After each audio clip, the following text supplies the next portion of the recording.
প্রিয় শিক্ষার্থীরা, আসসালামু আলাইকুম। আশা করি সবাই ভালো আছো। আজকে চলে আসলাম আরেকটি নতুন পর্বে, নতুন অধ্যায় অনুসরণী 4.1। আজকে আমি আলোচনা করব অনুসরণী 4.1 এর 1 নম্বর অঙ্ক নিয়ে। নিচের বীজগণিত রাশি দ্বারা কি বোঝায়, এই অঙ্কটি নিয়ে আলোচনা করব।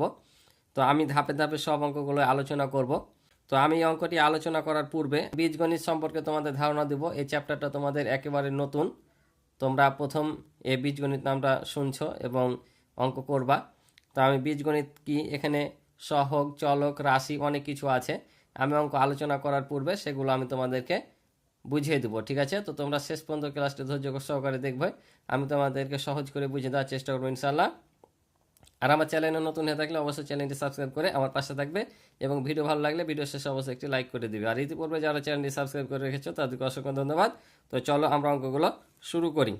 তো এখানে প্রথমে দেখছো বীজগণিত রাশি। এটা আলোচনা করার আগে আমরা বীজগণিত কি সেটা জানবো।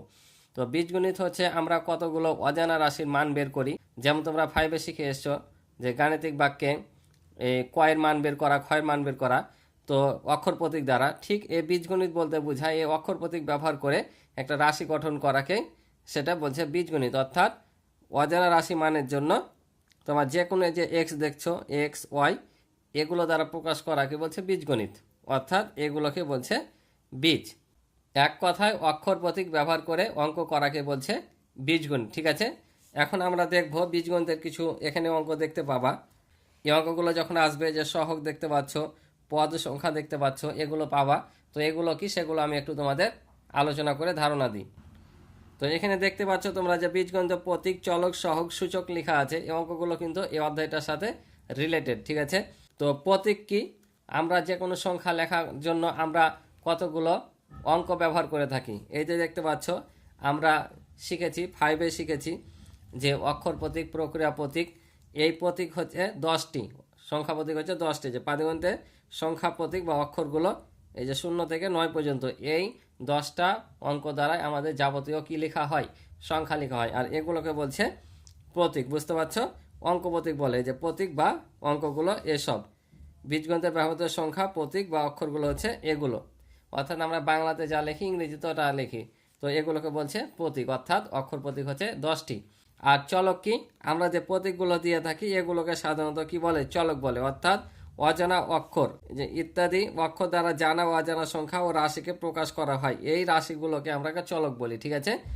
আমরা যে কোনো রাশির অজানা মান বের করার জন্য আমরা কি ব্যবহার করি, যেমন তোমরা 5-এ শিখেছিলে ক খ এভাবে মান বের করা। এখানেও ঠিক তোমরা দেখো যে এই যে বীজগণিতে এ বি সি পি কিউ আর এক্স ওয়াই জেড ইত্যাদি অক্ষর দ্বারা জানা বা অজানা সংখ্যা বা রাশিকে প্রকাশ করা হয়। আর এই রাশিগুলোকে বলছে চলক, বুঝতে পারলা? তাহলে এগুলোকে বলছে 0 থেকে 9 পর্যন্ত, এগুলো হচ্ছে প্রতীক। আর আমরা যে A B C D P Q আর ক খ গ এগুলো ব্যবহার করি, এগুলোকে বলে চলক। এখন সহগ কি, সহগটা হচ্ছে তোমরা যেখানে দেখতে পাচ্ছ এক্সের সাথে 9 গুণ অবস্থায় আছে, তো এটাকে বলে তোমার সহগ। অর্থাৎ এক্সের সাথে যে সংখ্যাটা দেখতে পাচ্ছ 9, এটা হচ্ছে এক্সের সহগ। সহগ মানে হচ্ছে একসাথে থাকা, সহগ মানে হচ্ছে একসাথে থাকা। অর্থাৎ একটি সংখ্যার সাপেক্ষে আর একটি সংখ্যা থাকলে, গুণ অবস্থা থাকলে সেটা হচ্ছে সহগ বুঝে। অর্থাৎ এখানে এক্সের সহগ হচ্ছে 9। আমি যদি এখানে বলি যে ওয়াইয়ের বিপক্ষে, তাহলে ওয়াইয়ের সহগ কি, তাহলে 5, এটাকে বলে সহগ। অর্থাৎ একসাথে যেটা থাকবে সেটা হচ্ছে সহগ। যেমন এখানে আমি যদি বলি এক্সের সহগ কত, তাহলে 6, বুঝতে পারছো সহগ কি? তারপর ছিল কি, তারপর হচ্ছে সূচক। সূচকটা কি, সূচকটা হচ্ছে আমরা যে কোনো সংখ্যা যখন লিখি, আমরা যদি এখানে এ লিখি, এর ওপরে যে ওপরে 2 দিই, তো এই যে এটাকে বলছে সূচক। আমরা যদি বি এর ওপর 3 দিই, এটা হচ্ছে বি এর সূচক, বুঝতে পারছো? বিটা হচ্ছে ভিত্তি, এটা হচ্ছে ভিত্তি। আর এই 2 আর 3, 2টা হচ্ছে এর সূচক আর 3টা হচ্ছে বি এর সূচক। অর্থাৎ এটাকে পাওয়ার বলে, শক্তি বলে, সূচক বলে, বুঝতে পারছো? সূচক তাহলে কি, তোমরা সূচকের অঙ্ক পাবা ধাপে ধাপে। তাহলে আমি যদি বলি এখানে সি দিলাম, 4 দিলাম, তোমাদের টিক চিহ্ন থাকতে পারে এখানে সি এর সূচক কত, তাহলে সি এর সূচক হচ্ছে 4, বুঝতে পারছো? তাহলে আমি আর একটু তোমাদের বলি, এখন তোমরা নিজে নিজে বলো তো। আমি যদি এভাবে লিখি যে 10x কিউব দিলাম, তাহলে এখানে প্রতীক কোনটা, প্রতীক যদি বলি তাহলে প্রতীক হবে কত, 10। যদি চলক বলি, চলক হচ্ছে এক্স। যদি আমি সহগ বলি, এক্সের সহগ, তাহলে হবে এক্সের সহগ হচ্ছে 10। এখন যদি বলি এক্সের সূচক কত, তাহলে এক্সের সূচক হচ্ছে 3। বুঝতে পারছো? তাহলে এটা হচ্ছে প্রতীক, এটা হচ্ছে চলক, এটা হচ্ছে তোমার সহগ, আর এটা হচ্ছে সূচক। বুঝতে পারছো? এটা হচ্ছে অক্ষর প্রতীক, এটা হচ্ছে চলক, এটা হচ্ছে এক্সের সহগ 10, এটা হচ্ছে এক্সের সূচক হচ্ছে 3। তাহলে বুঝতে পারছো এই চারটা ধারণা? তো আশা করি বুঝেছো। চলো আমরা অঙ্কে যাই। তো এখন অঙ্কে বলছে দেখো নিচের বীজগণিত রাশি দ্বারা কি বোঝায়। এই রাশি, এখন রাশিটা কি আমাদের জানতে হবে, ঠিক আছে? তো এই যে এখানে দেখতে পাচ্ছ 9x, তারপর হচ্ছে x+3, এগুলোকে বলে রাশি, অর্থাৎ প্রক্রিয়া চিহ্ন। প্রক্রিয়া চিহ্ন কয়টি? 4টি, যোগ বিয়োগ গুণ ভাগ। এই 4টি চিহ্ন দ্বারা গঠিত একটা গাণিতিক বাক্যকে বলছি আমরা কি? রাশি। ওইটাকে বলছে বীজগণিত রাশি। আমরা 5-এ গাণিতিক বাক্য তৈরি করেছিলাম না? এটাও হচ্ছে বাক্যের মতো, যোগ বিয়োগ, ওখানেও যোগ বিয়োগ গুণ ভাগ সম্বলিত ছিল, এখানে হচ্ছে যোগ বিয়োগ গুণ ভাগ সম্বলিত যে বাক্যটা তৈরি থাকবে সেটাকে বলছে রাশি। এটা হচ্ছে বীজগণিত রাশি। এগুলো হচ্ছে এক একটা কিন্তু রাশি, বুঝছো? আর রাশির আর একটু বলে দিই, আর এই যে এখানে এক একটা সংখ্যা দেখতে পাচ্ছ না, এগুলোকে এক একটা বলে পদ। এরপরে কিন্তু এগুলো পাবা তোমরা, পদ সংখ্যা নির্ণয়, রাশিগুলোর পদ সংখ্যা নির্ণয় করা, এগুলো একটু এখনই ধারণা দিই। তাহলে এগুলো হচ্ছে এক একটা পদ। যে যোগ বিয়োগ থাকবে, যোগ বিয়োগের আগে পরে সংখ্যাগুলো হবে এক একটি পদ, অর্থাৎ এখানে আছে 2টি পদ, এটা একটা পদ, এটা একটা পদ। এখানে যেমন দেখো 3a গুণিত b গুণিত 4c দেওয়া আছে, এটা কিন্তু একটাই পদ বোঝায়। অর্থাৎ যখন এভাবে গুণ অথবা ভাগ সম্বলিত থাকবে, গুণ আগের আর পরের সংখ্যাটা মিলে কিন্তু একটা পদ হয়। যেমন এখানে সবটি গুণ অবস্থা আছে, এখানে কিন্তু একটা পদ, এখানে 2টা পদ। আমি যদি এটার কথা বলি তাহলে এখানে 3টা পদ, যেহেতু যোগ বিয়োগ আছে, 1 2 3টা, বুঝছো? এটা যদি বলি আমি, এখানে কিন্তু একটাই পদ, কারণ এটি সব এটাকে ভাগ অবস্থায় আছে। তো এভাবে যোগ বিয়োগ সম্বন্ধে যেগুলো থাকবে এক একটা পদ, আর বাকিগুলো হচ্ছে তোমার এগুলোর জন্য হবে একটাই পদ। বুঝতে পারছো? আর একটু দেখো, এখানে বলছে যে পাটিগণিতে প্রক্রিয়া চিহ্ন আর বীজগণিতে প্রক্রিয়া চিহ্ন একই জিনিস, শুধু আমরা বাংলায় যোগ বিয়োগ গুণ ভাগ বলি। এখানে বীজগণিতে কি হবে? প্লাস মাইনাস, মাল্টিপ্লিকেশন বা ইনটু বা ডট, এগুলো যে কোনো একটা বলতে পারো গুণকে, আর এটা হচ্ছে ডিভিশন মানে হচ্ছে ভাগ, ঠিক আছে? তো আমরা গুণকে ইনটু বলেই সম্বোধন করব, ঠিক আছে? তো চলো এখন আমরা অঙ্কগুলো দেখি। তো নিচের বীজগণিত রাশি দ্বারা কি বোঝায়, এই রাশিগুলো দ্বারা কি বোঝায় সেটা আমাদের বলতে হবে। তাহলে এখানে দেখো, এখানে কিছু চিহ্ন নাই, তার মানে কি 9-এর সাথে এক্স গুণ অবস্থা আছে, তার 9-এর সাথে এক্স গুণ অবস্থায় আছে, অথবা এক্সের সাথে 9 গুণ অবস্থায় আছে, ঠিক আছে? তো সরাসরি তাহলে আমরা লিখব যে 9 গুণিত এক্স অথবা এক্স গুণিত 9, অর্থাৎ এক্সের 9 গুণ, তার মানে এক্সকে 9 দ্বারা গুণ করা হয়েছে। তো চলো আমি ধাপে ধাপে সব অঙ্কগুলো তোমাদের দেখাই দেবো, তোমরা বই লক্ষ্য করবা। তাহলে দেখো আমি ওই কথাটা লিখলাম যে 9x হচ্ছে 9 গুণিত এক্স বা এক্স গুণিত 9, অর্থাৎ এক্সের 9 গুণ, কারণ এক্সের সাথে 9টা কি অবস্থায় আছে? গুণ অবস্থায় আছে।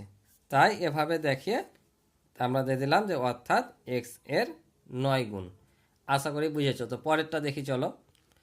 তাহলে 2 নাম্বারটা দেখো, এটা কি হবে?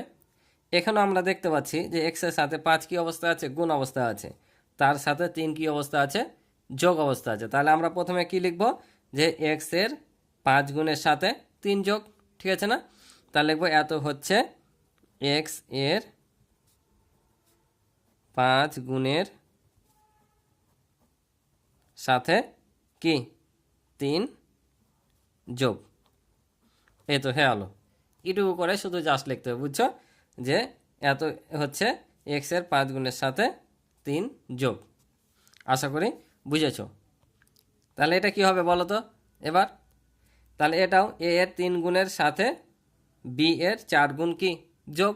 তাহলে আমরা এটাই লিখে নিব যে এ এর 3 গুণের সাথে বি এর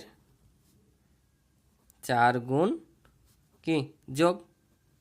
শেষ উত্তর, সিম্পল অঙ্ক, ঠিক আছে? এবার এটা কি দেখো, এখন আমরা দেখতে পাচ্ছি এর সাথে 3 গুণ, অর্থাৎ এ এর 3 গুণ বি ও সি এর 4 গুণ কি গুণ। তাহলে এটা কি হবে দেখো, এটাও এর সাথে 3 কি অবস্থা আছে? গুণ অবস্থা আছে। তার মানে এখানে লিখবো আমরা যে এর 3 গুণ বি ও সি এর 4 গুণ এর গুণফল, ঠিক আছে? কিভাবে? এ এর 3 গুণ, এর 3 গুণ বি এবং সি এর 4 গুণ এর গুণফল, এখানে লিখে দিলাম গুণফল। ঠিক আছে, এটাই যে এ এর 3 গুণ বি এবং সি এর 4 গুণ এর গুণফল, অর্থাৎ এই তিনটাই কি গুণ অবস্থা আছে না, তাই গুণফল। আশা করি বুঝতে পারছো। তো পরেরটা দেখি। তাহলে এবার এটা কি হবে, তাহলে এখানে দেখো এক্স এর 4 গুণ আর ওয়াই এর 5 গুণ, অর্থাৎ এক্স এর 4 গুণের সাথে ওয়াই এর 5 গুণ যোগ করে 2 দ্বারা ভাগ। তো এটা সহজে কিভাবে লেখা যায় দেখো, তাহলে আমরা লিখে নিলাম যে এক্স এর 4 গুণ ও ওয়াই এর 5 গুণের সমষ্টিকে 2 দ্বারা ভাগ। বুঝতে পারছো এটার মানে হচ্ছে এক্স এর 4 গুণ, যে এক্স এর 4 গুণ আর ওয়াই এর 5 গুণের সমষ্টিকে 2 দ্বারা ভাগ। ঠিক আছে, যেমন এটা আছে দেখো, এটা ওইভাবে লিখতে পারো এক্স এর 7 গুণ ও ওয়াই এর 3 গুণের বিয়োগফলের 4/4, এভাবে লিখতে পারো অথবা এইভাবে লিখতে পারো। তা মনে করি এভাবে লিখবা। ঠিক আছে, তা আমরা লিখবো এত হচ্ছে, তাহলে কি এক্স এর 7 গুণ থেকে ওয়াই এর 3 গুণ বিয়োগ, যে বিয়োগ ফলকে 4 দ্বারা ভাগ, তাহলে লিখবো এক্স এর 7 গুণ ও ওয়াই এর 3 গুণের বিয়োগ ফলকে 4 দ্বারা ভাগ। এটা লিখবা, এটা লেখার দরকার নাই যে এক্স এর 7 গুণ ও ওয়াই এর 7 গুণের বিয়োগ ফলের 4/4, এটাও লিখতে পারো, এটাও লিখতে পারো, তবে এটাই আমি সহজ মনে করি। এটা তোমরা লিখবা, একটা লিখলে হলো, অথবা দুটাই দিতে পারো। ঠিক আছে, তো চলো পরেরটা দেখি। তাহলে এটা কি হবে দেখো, এক্সকে 3 দ্বারা ও ওয়াইকে 2 দ্বারা ভাগ করে ভাগফলের সমষ্টি থেকে, দেখো ভাগ করা আছে না, এক্সকে 3 দ্বারা ভাগ, এটার মানে কিন্তু ভাগ, ভগ্নাংশ মানে ভাগ। এক্সকে 3 দ্বারা আর ওয়াইকে 2 দ্বারা ভাগ করে ভাগফলের সমষ্টি থেকে, অর্থাৎ এই যে যোগ করেছে ভাগফলের সমষ্টি থেকে জেডকে 5 দ্বারা ভাগ, আবারও জেডকে 5 দ্বারা ভাগ করে বিয়োগ, অর্থাৎ আমরা এক্সকে 3 ওয়াইকে 2 দ্বারা ভাগ করেছি, ভাগ করে যেটা পেয়েছি ওটা সমষ্টি করে আবার কি করেছে জেডকে 5 দ্বারা ভাগ করে বিয়োগ করা হয়েছে। এটা হচ্ছে রাশির মানে, বুঝেছো? এই রাশি দ্বারা এটা বুঝাচ্ছে, বুঝছো? বলেছিল যে বীজগণিতের রাশির দ্বারা কি বোঝায়, এই যে এই বীজগণিত রাশিগুলো দ্বারা যা বোঝায় এভাবে লিখতে হবে। ঠিক আছে, তো চলো পরেরটা দেখি। তাহলে এবার দেখো এটা দ্বারা কি বোঝায়, এটা দ্বারা বোঝাচ্ছে দেখো এক্স এর 2 গুণ থেকে ওয়াই এর 5 গুণ বিয়োগ করে বিয়োগ ফলের সাথে কি জেড এর 7 গুণ যোগ। তাহলে ওটাই আমরা লিখে দেব যে এত হচ্ছে এক্স এর 2 গুণ থেকে ওয়াই এর 7 গুণ বিয়োগ করে বিয়োগ ফলের সাথে জেড এর 7 গুণ যোগ। ঠিক আছে, এই রাশি দ্বারা এটাই বোঝায়। আশা করি বুঝতে পারছো। পরেরটা দেখি। পরের 9 নাম্বারটা দেখো, এটা আরও ইজি। এখানে দেখো 2/3 দেওয়া আছে, দিয়ে লেখা আছে x plus y plus z, অর্থাৎ এটা হচ্ছে এক্স ওয়াই জেড এর সমষ্টির সাথে 2/3 দ্বারা গুণ। বুঝতে পারছো? তাহলে এখানে লিখব এক্স ওয়াই ও জেড এর সমষ্টিকে, অর্থাৎ যোগফলকে 2/3 দ্বারা গুণ। বুঝতে পারছো যে এক্স ওয়াই ও জেড এর সমষ্টিকে 2/3 দ্বারা গুণ। আশা করি বুঝতে পারছো। চলো আর একটা আছে দেখে দিই। তাহলে এটা দ্বারা কি বোঝাচ্ছে, এটা দ্বারা বোঝাচ্ছে এ ও সি এর গুণফল থেকে বি ও এক্স এর গুণফলকে 7 দ্বারা ভাগ। তাহলে এটা লিখবো আমরা এ ও সি এর গুণফল থেকে বি ও এক্স এর গুণফলের বিয়োগ ফলকে 7 দ্বারা ভাগ। বুঝতে পারছো? এ ও সি এর গুণফল থেকে বি ও এক্স এর গুণফলের বিয়োগফলকে, যে গুণফলের বিয়োগ ফলকে বিয়োগ 7 দ্বারা ভাগ, 7 দ্বারা ভাগ, এটা হচ্ছে অ্যান্সার। তো আশা করি অঙ্কগুলো বুঝেছো। তো আজকে এ পর্যন্ত ছিল অঙ্ক। ক্লাসটি ভালো লাগলে অবশ্যই চ্যানেলটি সাবস্ক্রাইব করে আমার পাশে থাকবে এবং ভিডিও ভালো লাগলে লাইক করে দিবে। তো আজকে এ পর্যন্ত, দেখা হবে পরবর্তী নতুন পর্বে। ভালো থাকো, সুস্থ থাকো, আল্লাহ হাফিজ।